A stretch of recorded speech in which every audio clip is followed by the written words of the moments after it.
నమస్తే అండి. అందరూ ఎలా ఉన్నారు? బాగున్నారు కదా! నేను కూడా అయితే చాలా బాగున్నాను. మరి ఇంత హార్వెస్ట్ చేస్తున్నాము అనంటే నేను ఏమి ఇచ్చాను, ఏంటి అనేదైతే ఫుల్ వీడియో అయితే ఇప్పుడు మీకు చూపిస్తానండి. ఇప్పటి వరకు మీరు ఎవరైనా లైక్ చేయకపోతే చిన్న లైక్ చేయండి. ఎందుకంటే మీరు ఇచ్చే లైకు, సపోర్ట్ వల్ల ఛానల్‌ని యూట్యూబ్ వాళ్ళు ఈ వీడియోని వేరొకరు రికమెండ్ చేస్తారు. మనం చేసే మంచి పని జాబ్ చేస్తూ ఇంత హార్వెస్ట్ చేస్తున్నామంటే మరి ఏమి ఇచ్చాం, సింపుల్గా మట్టి మిశ్రమం కానీ మొక్కలు కానీ ఎలా నాటుకున్నాము, ఇంత హెల్దీగా ఎలా వస్తున్నాయి అయితే వీడియో అయితే చూపించేస్తాను. చూస్తున్నారు కదా, వంకాయలు 4 రకాలండి. ఇవన్నీ అయితే నేను నారులతో అయితే పెంచుకున్నాననమాట. పెంచుకుని ఇవన్నీ ఒక రూ. 50 టబ్బులో అండి. రూ. 50 టబ్బులో ఇలా గుత్తులు గుత్తులుగానండి. ఈ వంగ మొక్కలనండి ఎవరైనా సరే గార్డెన్‌లో గానీ, లేకపోతే బాల్కనీలో గానీ సింపుల్‌గా పెంచుకోవచ్చండి. పెస్ట్ అనేది లేదు. ముందల మీరు చూడండి, మెయిను నా వంగ మొక్కలకైతే పెస్ట్ అనేది ఎక్కడా లేదనమాట. చాలా హెల్తీగా ఉన్నాయి. మెయిన్ ఏంటనండి, ఎండ అనేది బాగా 7 గంటల నుంచి 8 గంటల వరకు ఎండ అనేది తగలాలి.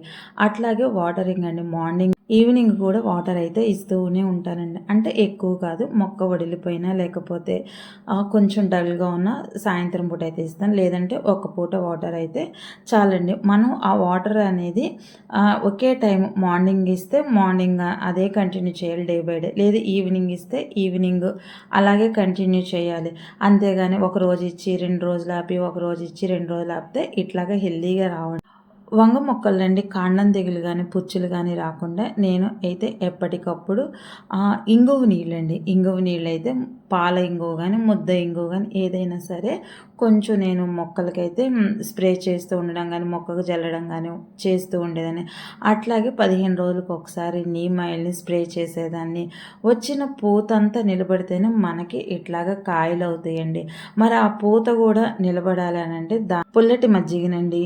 ఆ మజ్జిగని కొంచెం పసుపు కలిపైతే స్ప్రే చేస్తూ ఉంటే చాలనమాట. ఆవు పాలతో తోడేసింది. ఫ్రిడ్జుల్లోది వాడకూడదండి. చూస్తున్నా కదా, ఇట్లాంటివన్నీ చిన్న చిన్నవన్నీ వాడుతూ ఉంటేనే మన మొక్కలు ఇంత హెల్తీగా ఉంటాయి. అంతేకాకుండా అండి రకరకాల వంగలైతే వస్తున్నాయి. ఇవి 6 నెలలకి నుంచి 2.5 సంవత్సరాల వరకు ఈ మొక్కను మనం యూజ్ చేసుకోవచ్చండి. మొక్క అంతా కాపంతా అయిపోయిన తర్వాత ఆకులు తీసేసి కొంచెం వాటికి బలం అండి. ఆ బలం ఏంటిదంటే ఇట్లాగ వచ్చిన ఈ చెక్క అండి, మస్టర్డ్ కేకు వేరుశనగ చెక్క ఒక 10 లీటర్ల నీళ్ళల్లో అయితే ఇట్లాగ నేను నానబెట్టేస్తానమాట. ఎందుకంటే ఈ పూత దశలో కానీ లేకపోతే పిందె దశలో కానీ మనం ఇస్తే ఆ పూత పింద కాతగా మారి మనకి మంచిగా బాగా వస్తుందండి. దీన్ని ఒక సంజీవిని లిక్విడ్ అని కూడా అని అంటారనమాట. ఇప్పుడు చాలామంది వాళ్ళ గార్డెన్లో అయితే యూజ్ చేస్తారు. ఇలా వేప చెట్టు నీడలు అయితే ఈ చెట్ల నీడలు అయితే నేను పెట్టేస్తాను. మళ్ళీ తర్వాత ఒక 10 డేస్ కానీ ఒక 1 వీక్ కానీ లేదంటే ఇట్లాగా జీవామృతం అండి. ఈ జీవామృతం అంతటా హార్వెస్ట్ అయిపోయిన తర్వాత ఏ మొక్క అయినా సరేనండి, హార్వెస్ట్ అయిన తర్వాత ఈ లిక్విడ్ అనేది మనం మొక్కలకి ఇవ్వాలి. ఈ రూ. 50 డబ్బుల్లో ఇట్లాంటి లిక్విడ్స్ ఇవ్వడం వల్లే మా మొక్కలు అంత హెల్తీగా అంత పూత కాత మీద అయితే వంగ మొక్కల కంటే ఎక్కువగా తెల్లదోమ అనేది ఎక్కువగా ఆశిస్తుంది అనమాట. మొక్క అడుగు ఆకు అడుగు బాగాన.